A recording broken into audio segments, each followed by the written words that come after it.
Oh, I don't know why, but sometimes we just need escape. Now Jerry's got his boots on and he's dragging us out and far away. It's a fever. Kia ora, kia ora, kia ora, kia ora. Welcome to another episode of Tararua Fever. Ki te whakarongo mai koe o te Tararua Fever, the podcast that is anything and everything to do with tramping in the Tararua Ranges. This is episode 11. Can you believe it? We've gotten this far. It's called The T-Files, Seeing is Believing. Called Jerry Tokuinga. I am your host, Jerry, the imposter expert that just loves to yarn about anything to do with tramping in the Tararua Ranges. Joining me today is my co-host, Kent. How are you, mate? How's your fever symptoms been going lately? Kia ora, Jerry. Pretty well. Definitely been keen to get up in the hills, but there has been a lot of rain and a lot of wind. Yeah. Spring is here. So the Wakanai River's been up, so I think I'll leave it for a drier day. Fair enough. And it's kind of classic in the spring that those nor'wester gales just come through and just make life a bit gnarly in there. It's a bit warmer, but it's just a bit more difficult as well, isn't it? Yeah, absolutely, and just a bit breezier for sure. But Yeah. our time will come. Nice. Well, we've got quite a lot to cover off today, and the main theme of today is the T-Files, the Tararua Files. And it's going to be all about Ghosts of the Tararua Ranges. We'll get into that a bit more soon, but we've got a couple of housekeeping bits to tick off before we get into it. And one of the main headlines is that we released the first Scroggin episode a couple of weeks ago, and basically that's all filler no spiller. I'm calling it. It's basically filling the gaps because we know that there's normally a month between the main Tararua Fever episode, so it's giving everyone a little bit of a taste. The last proper episode of Tararua Fever featured yourself and our other mates. We went on a baby shower tramp for me. I was real humbled by all my good mates. But the update is, and it featured on Scroggin, is that Lex and I now have a baby. Mm-hmm. Baby Johan. Congratulations are in order. Very exciting. Thank you. How's it going? If I would summarise it, people said it would be hard, but nothing could have actually prepared me for dad life. It's been so validating for me hearing you say this and be like, yeah, it is really hard, eh? you and I have had a daily voice note messages going between ourselves, and it's been real helpful hearing your experiences of being a dad and as I'm sort of experiencing it. So I've really enjoyed that. Thanks, man. Yeah, me too. Absolutely. Yeah. I'm excited for you both. Thank you. I also want to announce that we're doing another giveaway quiz question. So for listeners who were interested in the last one, we're going to do the same again today. It's not going to be hut related, but it is going to be the same sort of concept where we'll give a question out there. People can send their answer in, and if they get it correct, it's not going to be too hard. Very Googleable if people want to make the effort. The one thing I will say is it's going to be based on the Ghosts of the Tararua Ranges. Can I enter this quiz, or is that's a conflict of interest? It might be a conflict of interest. Today's show is about Ghosts of the Tararua Ranges. We're going to get into that soon with our first interview. We're trying to get this podcast out. I mean, obviously, you and I are recording in advance, but kind of around the same time as Halloween. I have mixed views about Halloween, but having said that, I'm sure that my new baby, will be really into it later on in life, and I'll have to go trick-or-treating with him. So I'll have to deal with that for my sins. Mm-hmm. I was going to ask, have you and I ever had any weird, kind of unexplainable circumstances? I thought about this, and I really wanted to say yeah, but I honestly don't have any memories of unexpected strangeness in the Tararuas. Right. Nah. Do you have any that come to mind? I've got one, and I tell it in the upcoming interview, so I won't say it now. Mm-hmm. It's to do with Pau Hut. Perfect. Right. Up next is an interview with Mike Devon, so we'll see you back soon.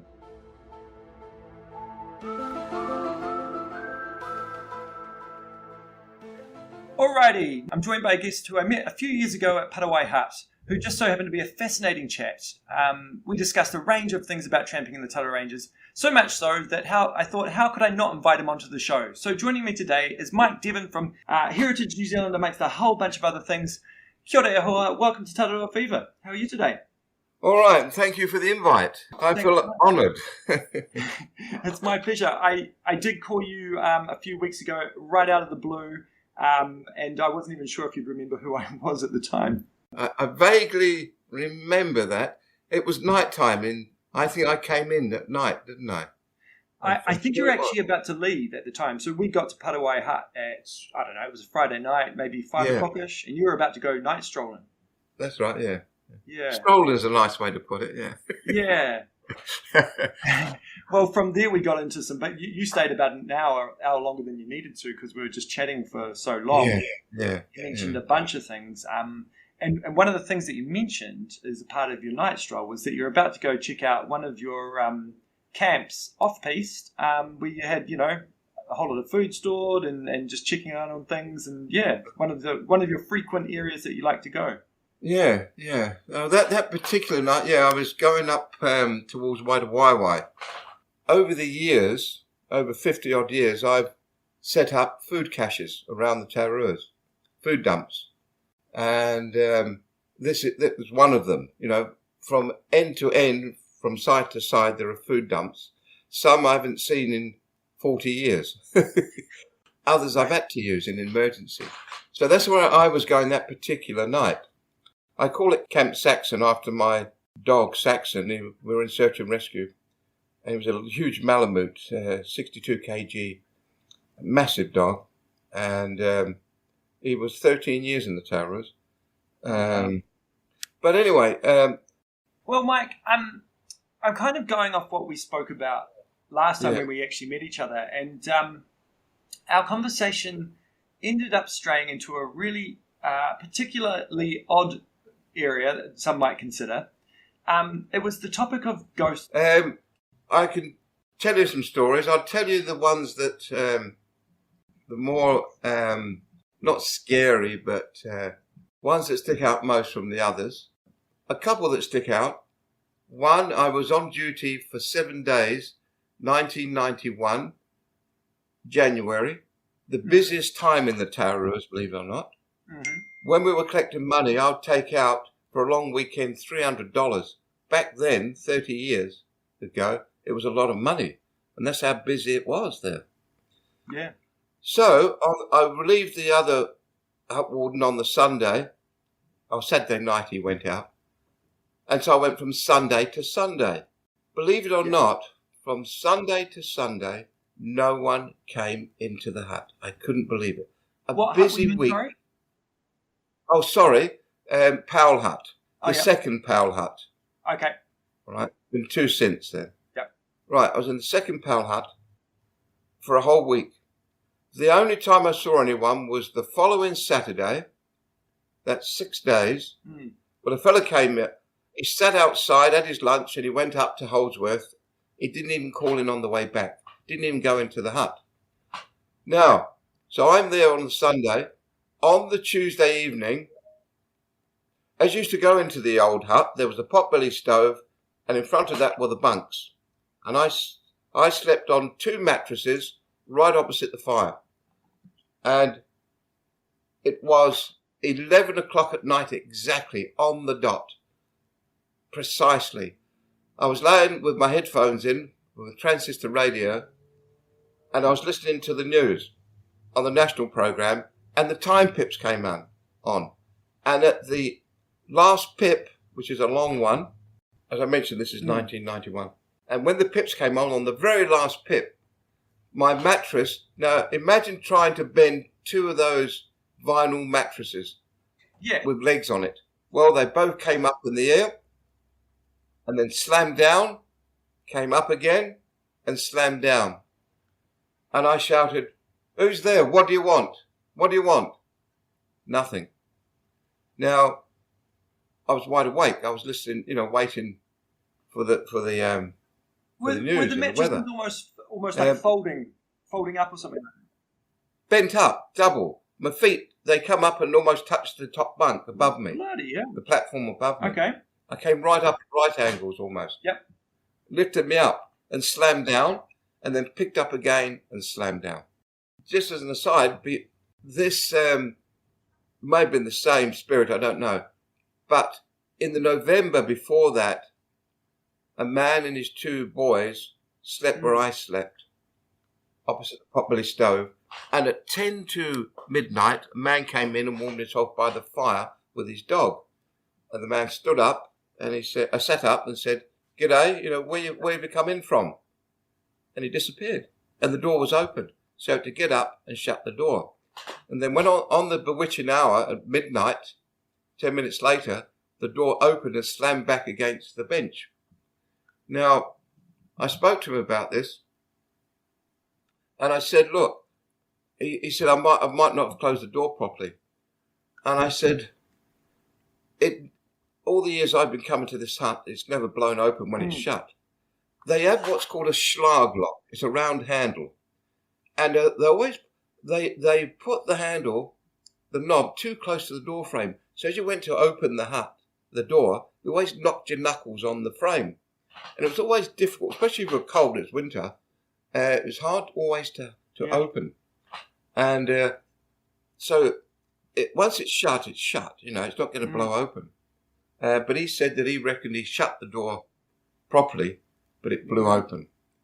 The other incident, which was quite, it was more personal than that one, and that was at Kime Hut. Now, I was invited by the Paraguay Lodge club to go for an overnighter with them. And the way they were going was up the Waitaru and via Tregear Spur, and then down to Kime Hut from there. Now, I was quite annoyed, actually. I found every hut in the Tararuas on my own, believe it or not. And one hut I've never been to by then was Kime. But anyway, we went up to Kime with that group. We came down into Kime Hut. There was quite a large group. And when you go into the old Kime Hut, the one before the one there now, you've got a drying room. And then as you go in, you've got bunks to the left, bunks to the right. I always used to take the left bunk, top one, right over in the corner. So if anyone had to get up in the night, they didn't have to crawl over you and didn't disturb you. Now, this incident, on my bunk, there were 2 other women further down. You could see them by, faint light, you see their shapes. And I was laying there, and this happened, again, between 2 a.m. and 5 a.m. because I fell asleep with my little radio on, earphones in, and I heard the 2 o'clock pips on the national programme, and then I fell asleep. And when I woke up, I turned the radio on, and the 5 o'clock pips came on. All right? You always carry a little radio. It's comforting, when you're in the bush. Between that time, there was a young lady appeared alongside my sleeping bag. I just saw the silhouette. Shoulder length hair came down to her shoulder. I was laying on my side with my hand underneath me. She put her hand through the sleeping bag and touched my hand, and we circled thumbs. When you two thumbs like that, going round and round each other. It was soft. I remember her hand being soft, and I went to grab her. Now, some people said to me, you're in that stage of sleep where your brain's awake but your body's... I said, no, I've suffered that as a kid, not since. And I said, no. Anyway, I did eventually go to touch her, and she disappeared.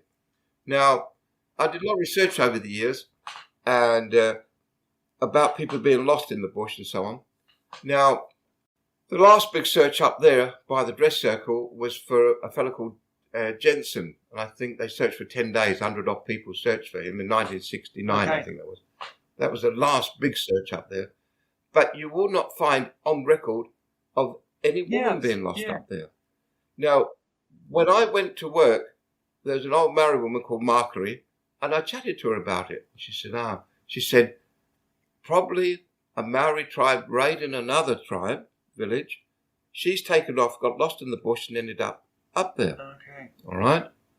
That's what she might have thought. So she said, say a little prayer before you go in. Next time, say a little prayer. But anyway, there was a young girl there, Caroline, who's now not with us anymore, unfortunately. She liked the Tararuas, and she said, Mike, I've never been to Kime. I never told anyone about this, right? And she said, round morning tea in the tea room at work. And I mentioned I've been to Kime, and I said, well, what are you doing next week? So the following week, we went up there. I never told her about the incident. There's one other person in there. We laid where I laid that previous week, and she woke me up around about 3 o'clock and said, Mike, there's someone down there. And I said, no, it's the young fella. She said, no, you can hear him snoring. And there's a little kitchen, and not so much now, but people used to leave knives and forks. You still find it in a few huts. Doc clears them out occasionally. And there was a tin of knives and forks and stuff left behind. And you could hear it rattling. And I said, oh, it's the rats. But there were no rats in that hut. It was a pretty secure hut, that, because it was still new at the time. And anyway, then she woke me up round about 4 o'clock, an hour or two later.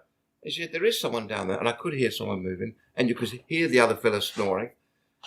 Anyway, I didn't say anything. In the morning, I told her what I'd experienced, and she thanked me for not telling her. Yeah, she was terrified. There was something, I don't know what it was.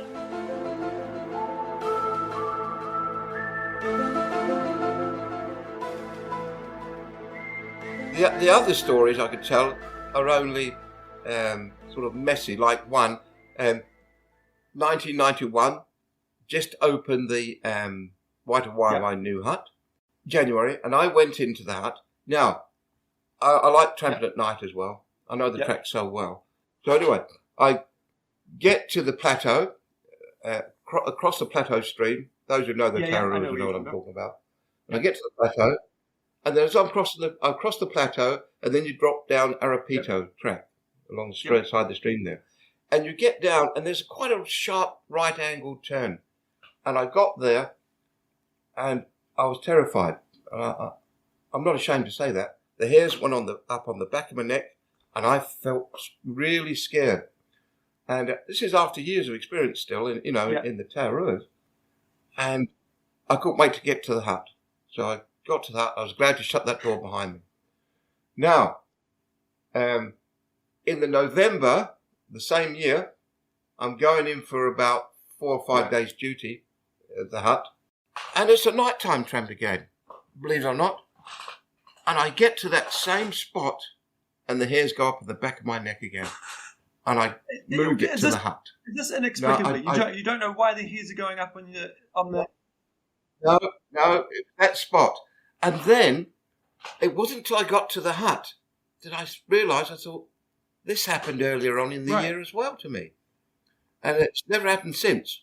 But then I haven't been down there in the dark since as well. Been down there a few times, quite a few times since. But not that time.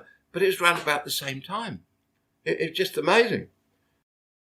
I write a lot of poetry for the bush, and I give readings at the different clubs, all right, over the last 30-odd years. Did Tararua Tramping Club about 30 years ago, and I did them last year again.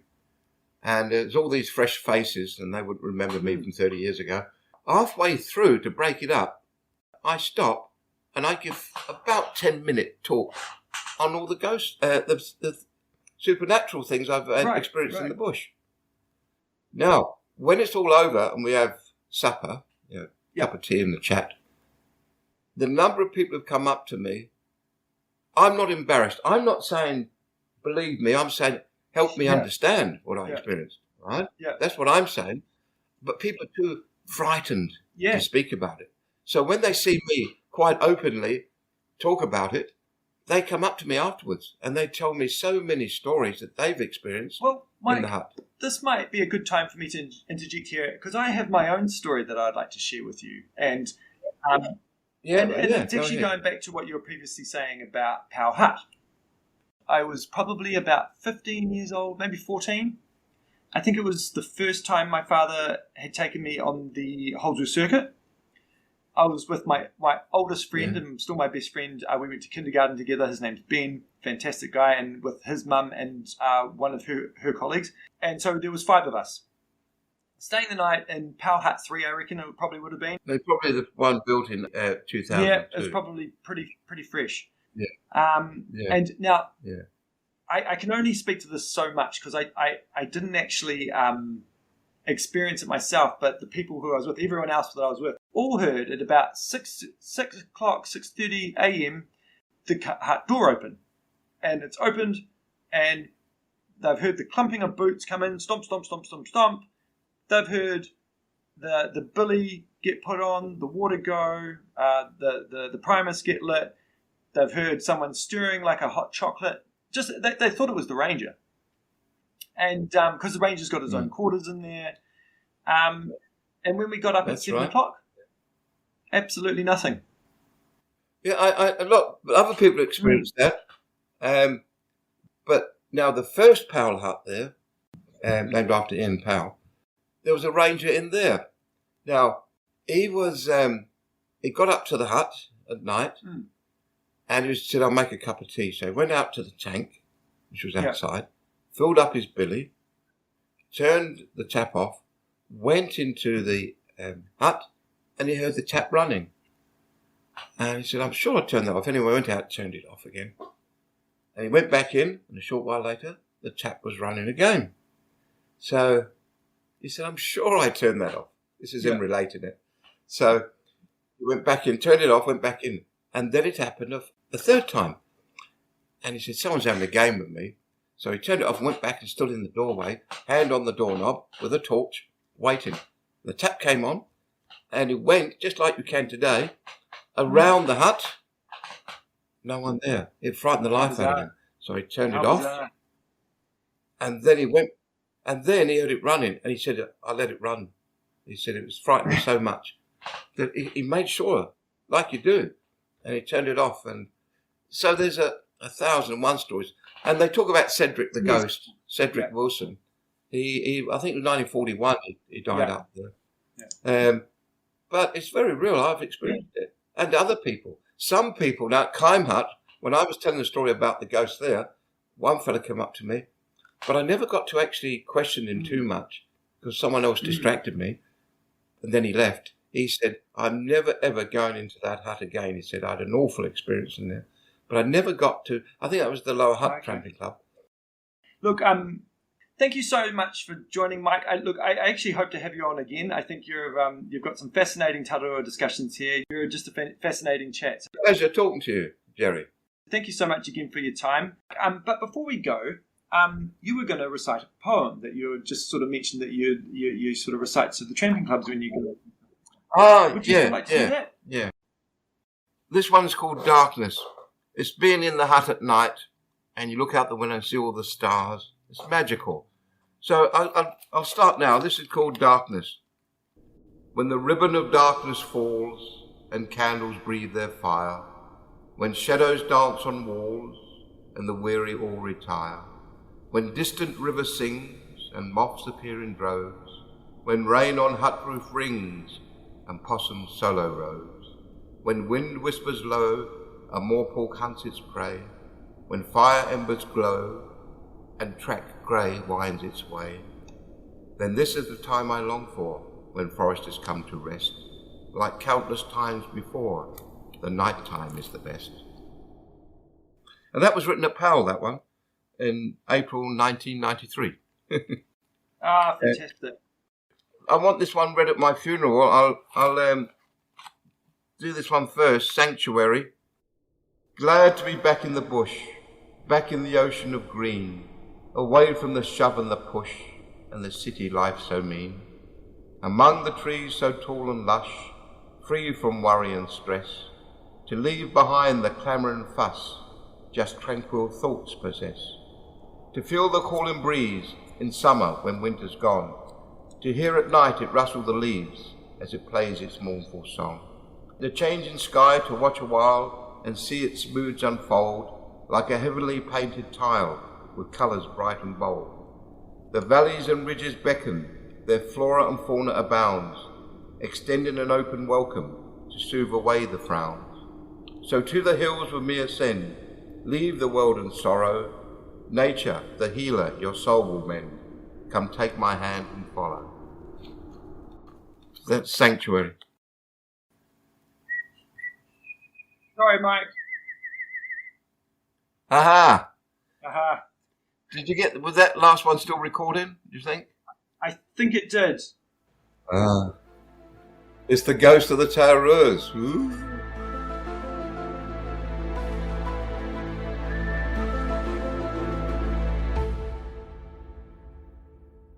Okay, thank you again to Mike Devon for some really interesting stories about ghosts of the Tararua Ranges.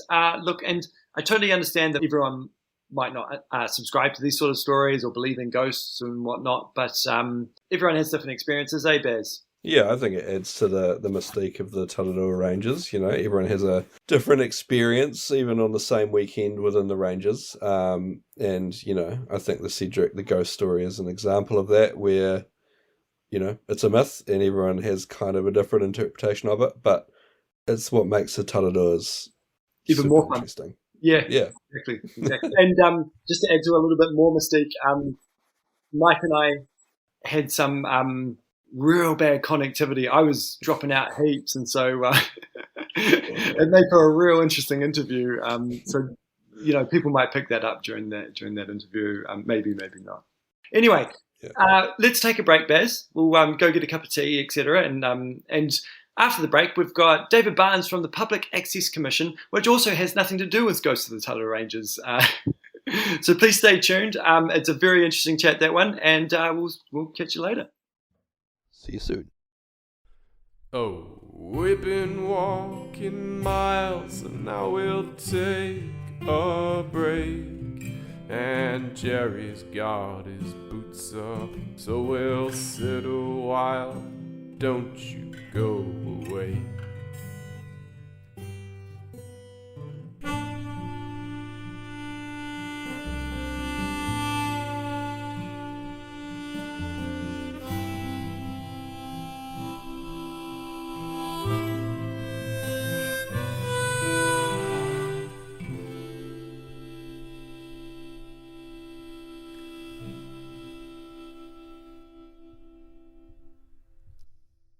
Okay, welcome back as always. And joining me for today for Walk and Talk is David Barnes from Herenga Nuku, the Outdoor Access Commission. Dave, tēnā koe, and thanks so much for coming on the show today. How are things? It's good to be here, Jerry. Yeah, no, things are going well. Thanks for joining. We were mentioning just offline before that you're in the Tararua Ranges in the weekend. How was that? Oh, you know, it was just an average sort of a trip. It was avoiding the bad weather, so the forecast was pretty rubbish, so chose a Valleys trip and went into Mitre Flats hut and potted around there. So, yeah, it was nice. It was a few weeks ago that my friends and I went to Waitawaiwai, also a weekend with terrible weather, and we kept it to, you know, the valleys as well. Exactly, yeah. Well, for today's show, we're here to talk about the Outdoor Access Commission. I was wondering, may we start with you providing us a little bit more insight about who and what the Outdoor Access Commission is, what you advocate for, and maybe what your role is there. Okay, well, the Commission's a Crown agency, one of the smallest government agencies that there is. We were set up by legislation in 2008 after quite a long period of consultation involving a couple of panels that consulted around the community, set up by the then Minister of Rural Communities, Jim Sutton, who thought there was an issue about access and perhaps conflict between landowners and recreationalists, and sought to see a way forward.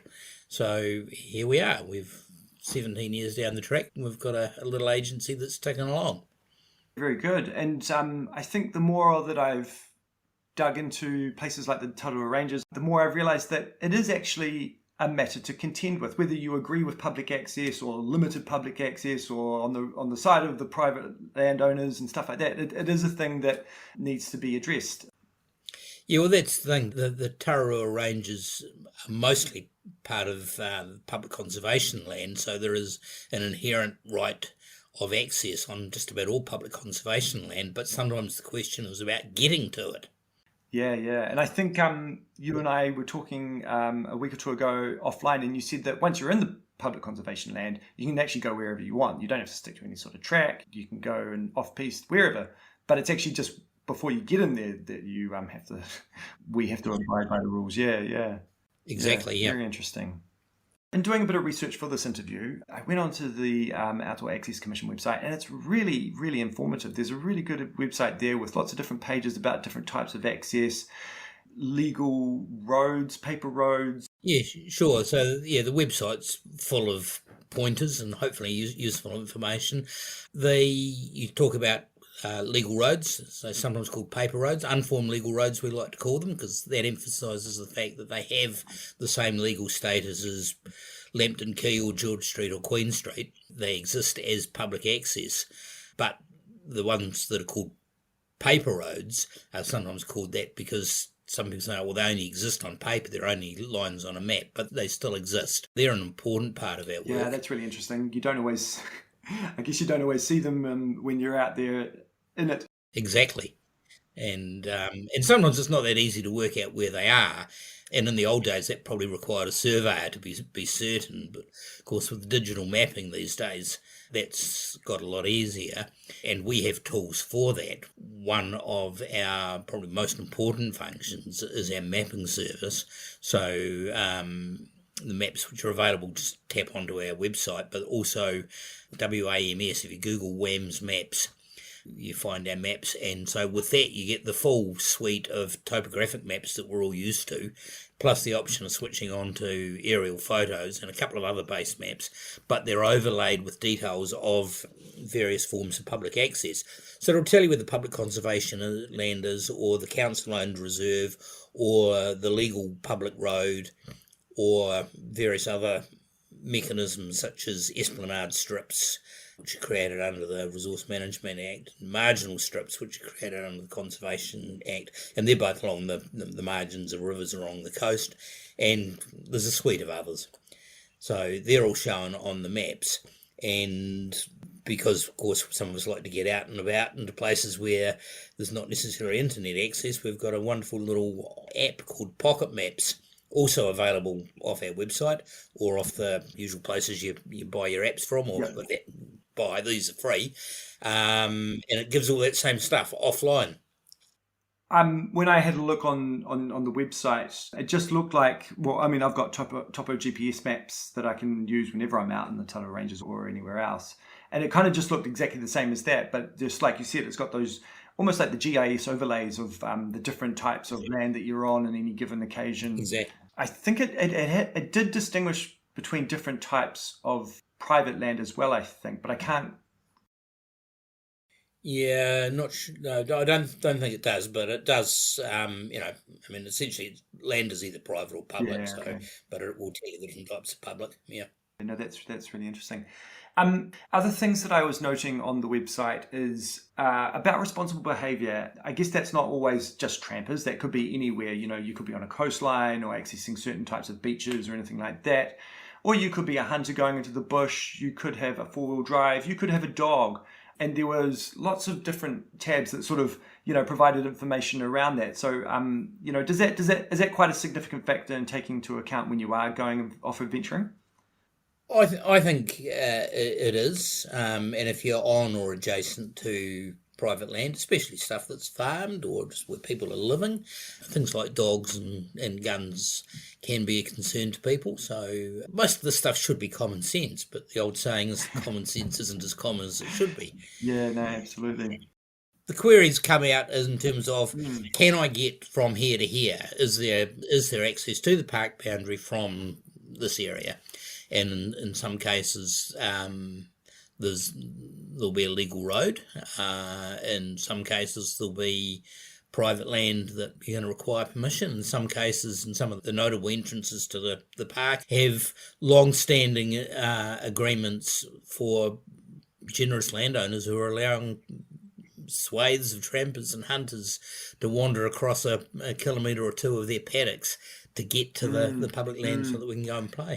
The one that's probably most noteworthy to me is Mount Reeves. I was with my partner. We actually met each other in Tutuwai Hut.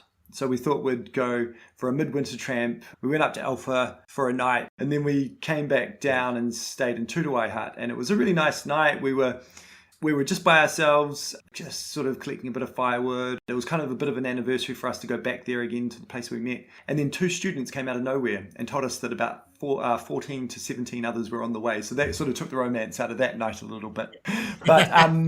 But the next day, we went up to the top of Mount Reeves, and I hadn't really done too much research about going down the other side, but I kind of assumed, and this is probably wrong for me to assume, that as we're walking down a very well-marked dog track, I thought, how can this not be legit?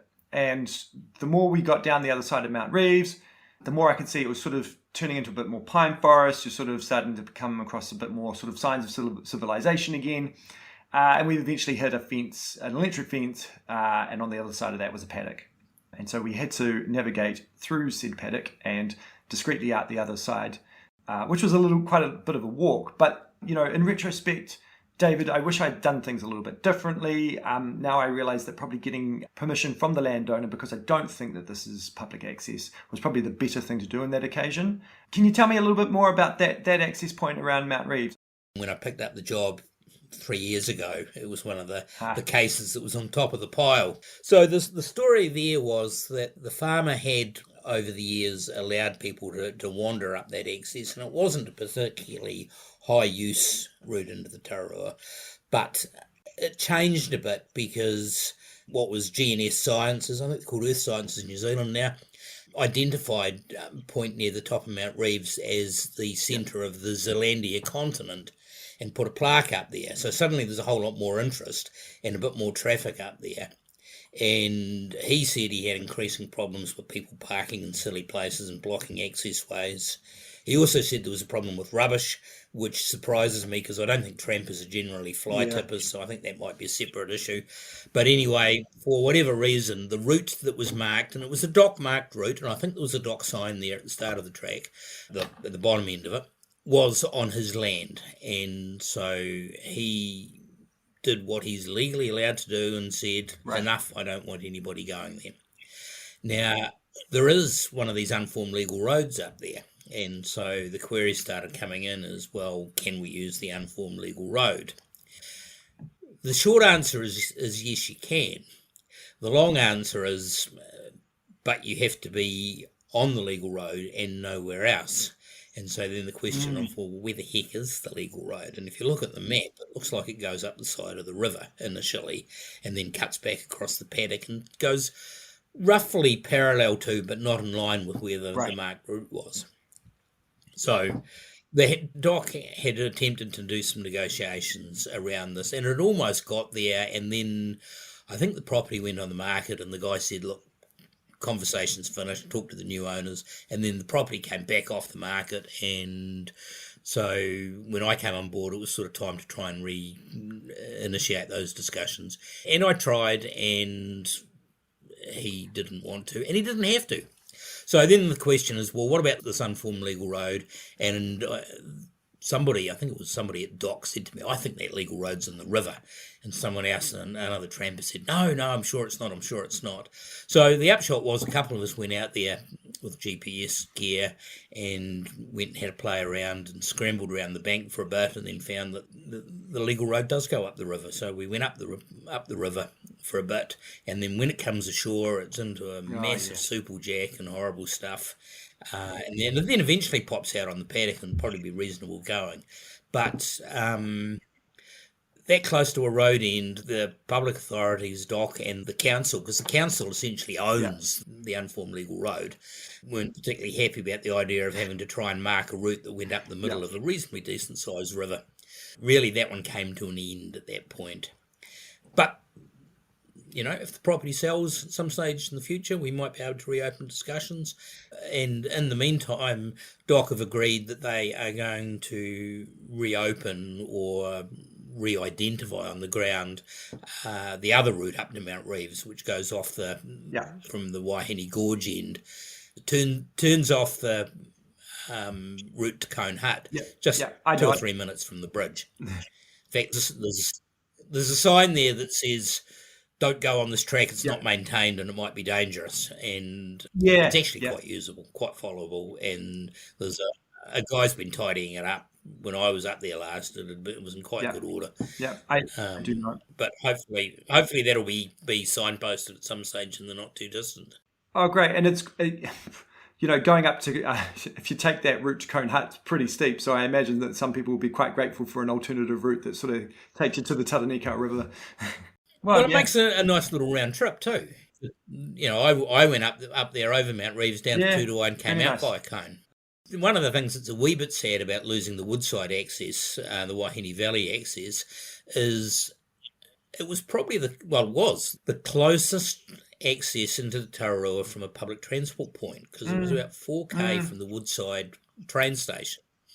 And, I mean, that's a bit of a walk, but it's most of us don't like road bashing, but it's not impossible. And in fact, the other possibility was even to take your bike and chain it up Oh, there. true, yeah. I mean, look, we're trampers, a lot of us, so like, a bit of road walking is quite easy compared to what you'd tackle in the bush. Yeah, but it's not fun though, is it? It's not as good, no.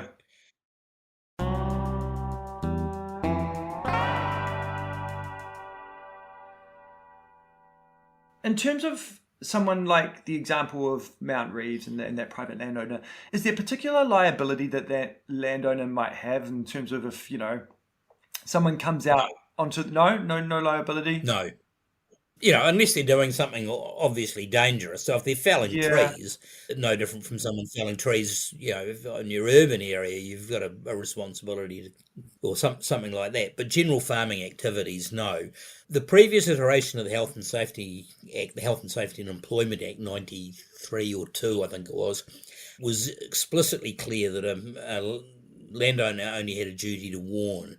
The current iteration isn't as clear, but it talks about farms not being a place of work unless actual work is being done. So a few animals in a paddock doesn't constitute work, but if you are, say, chopping a tree down, then it might do.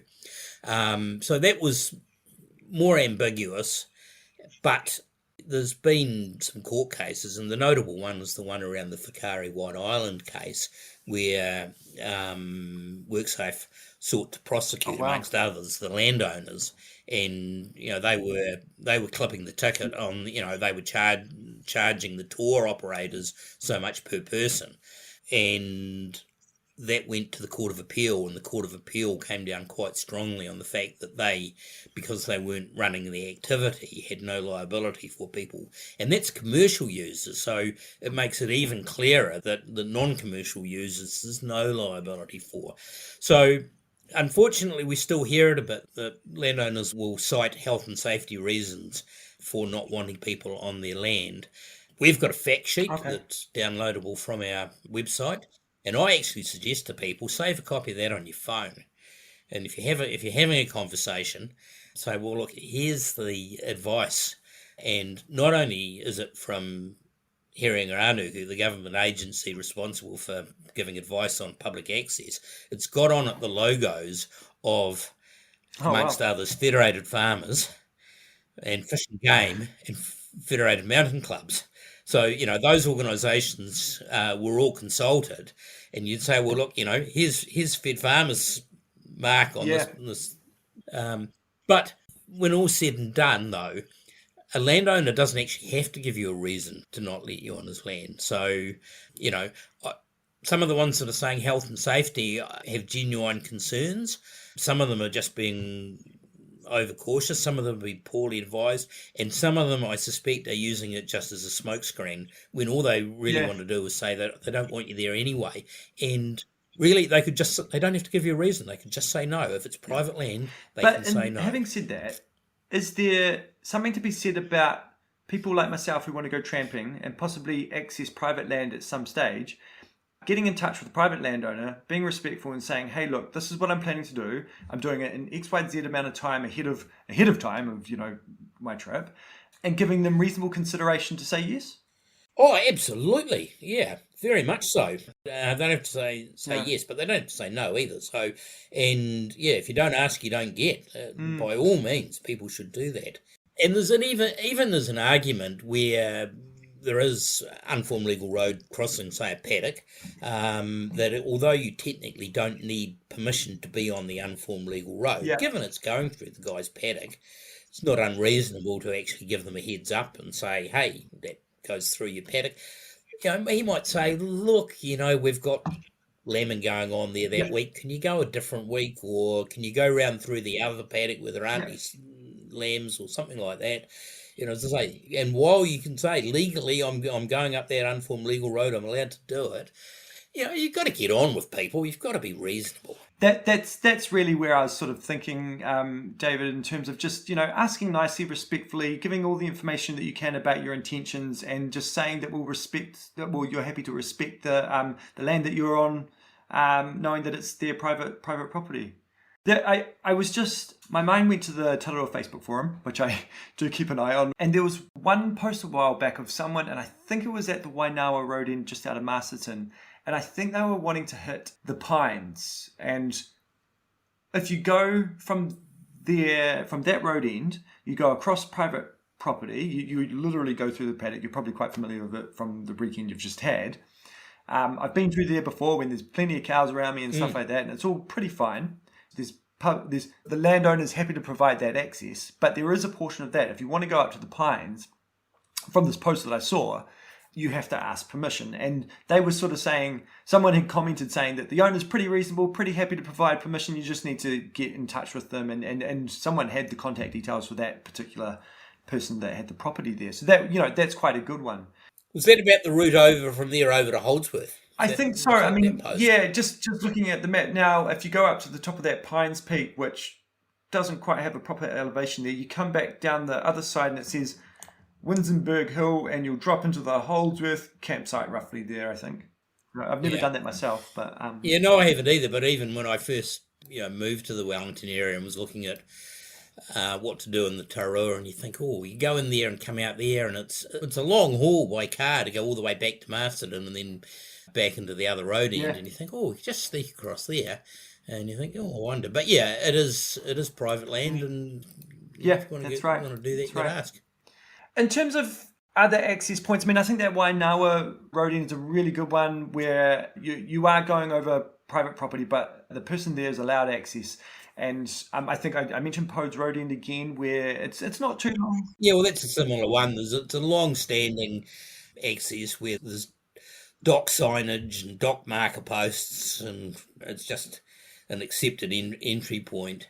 But we've got to be respectful of those, because it is private land, and the landowner could just chop it off like the Mount Reeves guy did. So really important to be on your best behaviour when you're shooting through those routes.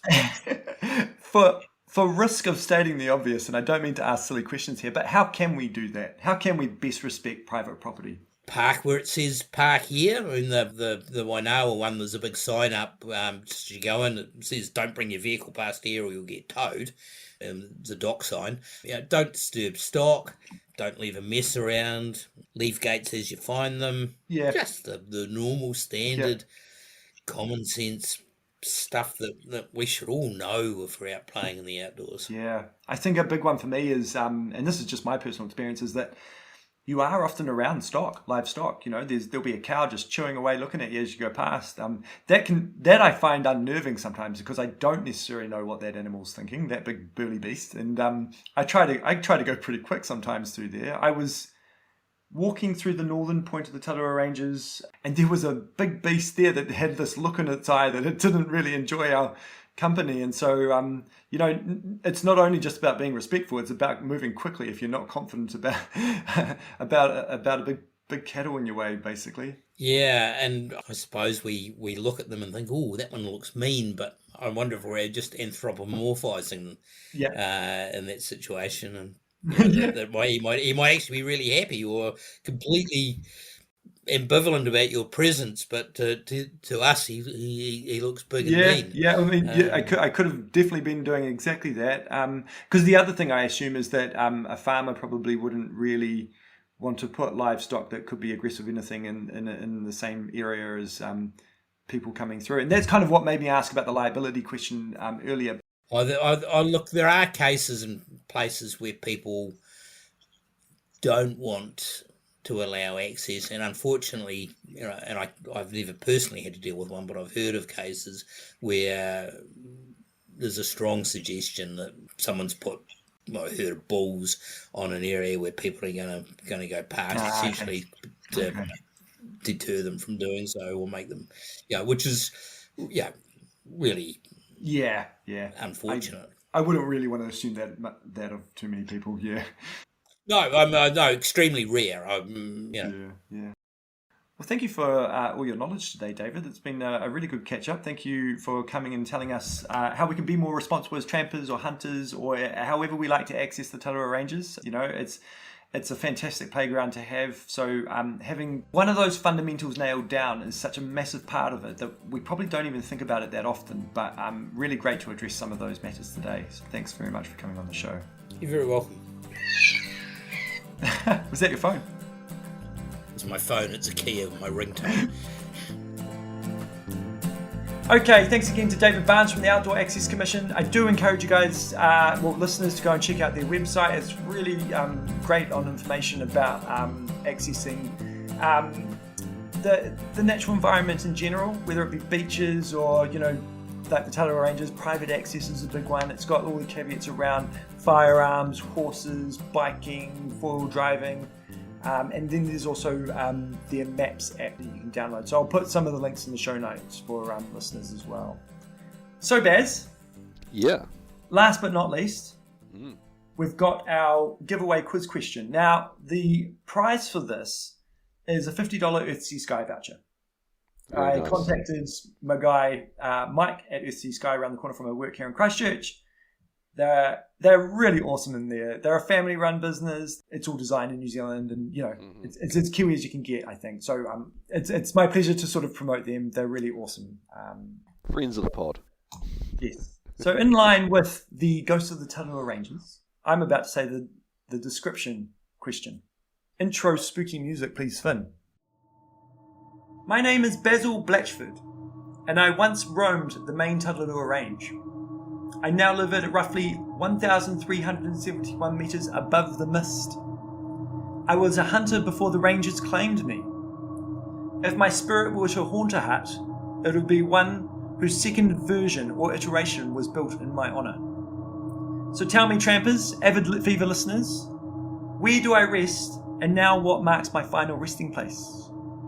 Very nice. So, yes, Fever listeners, please send your questions through to tararua.fever@gmail.com. I almost forgot our own email there. Or look, if you want to private message us on the on our Tararua Fever Facebook page, we'd be more than happy to take answers through that. And yeah, look, we look forward to receiving everybody's answers. You can also Google, if you just take the name that I just read out and Google it, it'll probably give you an answer. So again, where do I rest, and now what marks my final resting place? Well, I think that's probably us for today, Baz.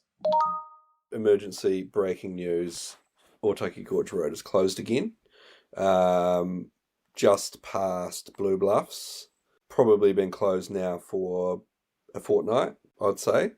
The only place I've actually been able to find any information on it was I can't remember, a Tararua forum on Facebook had the updates for it, but I couldn't actually find it anywhere else. And you saw that one as well? I did. Yeah. So indications are mid-November repair. But we wanted to kind of talk about it, a little bit. Yeah, I was just going to ask Baz, is it past the original slip that was getting fixed, or when I say the original slip? Yes. Yeah. I can't remember exactly how far. It's not far, but it is definitely just past the main repair that was done recently. But the odd thing is it's not showing up on kind of Google Maps or anything like that. Like the Gorge Road looks like it's open right to the road end. Which it's not until hopefully mid-November. But yeah, we kind of wanted just to flag it here, just so if the listeners weren't aware. I'm a bit gutted. I was planning on going up there with Oscar, who's appeared on the pod, to do a little bit of trout fishing. But we can always walk it. It sounds like it'll be it's a much lesser event than the repair that's just been. So I imagine you can just walk. But for legal reasons, don't quote me on that. Well, look, maybe I'll get in touch with KCDC and see if we can get an update. We also had a bit of advice around crossing slips at the beginning of the pod, Ben, so we can take some of that advice into account. But yeah, look, it sounds like it's a bit of a moving feast. It's a bit unexpected. We live in these shaky isles, and that is New Zealand, and these things happen, especially with a lot of rainfall. So hopefully it's not an ongoing thing there, but yeah, damn. Yeah, a little bit of a dance, and hopefully, sending some thoughts out to the folk that live on the other side. It's probably, clearly the last thing they need after the 4 years that they've just had, or 3.5 years that they've just had. So that's rough, but sounds like it's fixable. So that's good news. All right. Well, we'll keep listeners updated as and when we have new information. Well, I think that's probably us for today, Baz. Awesome, man. Well done. Thanks so much for co-hosting with me. Absolutely my pleasure.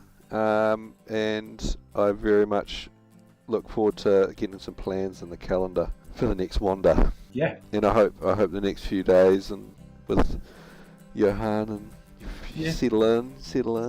Yeah. Sort of thing. He's a sleep terrorist. He's very charming and cute, but you'll never sleep again. Yeah. Nothing's forever, Jezza. Hold on to that. Thanks, mate. All right. Cool. Thanks to Fever listeners. We'll see you on the next one. Ka kite. Ka kite.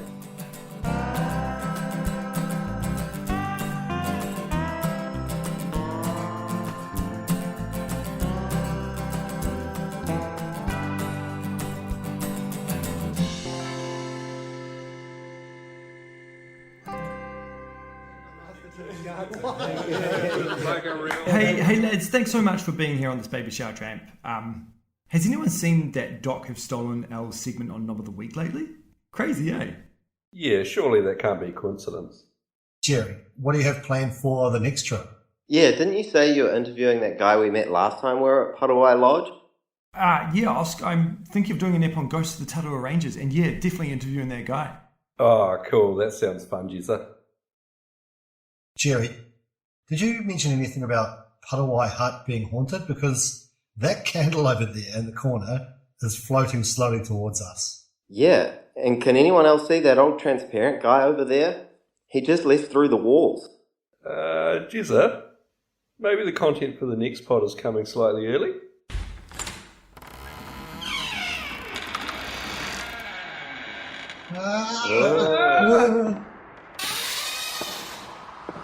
The foulest stench is in the air, of wet suck steaming everywhere. The phantom huts, the ridges steep, where trampers wander lost to sleep.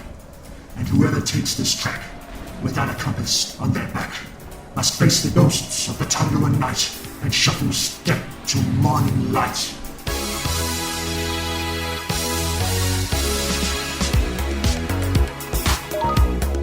Whoa, lads, I just got a message from Finn on my PLB. He says, Defo, don't do the Thriller parody. It's an awful idea. Too hard to make it work well. Damn.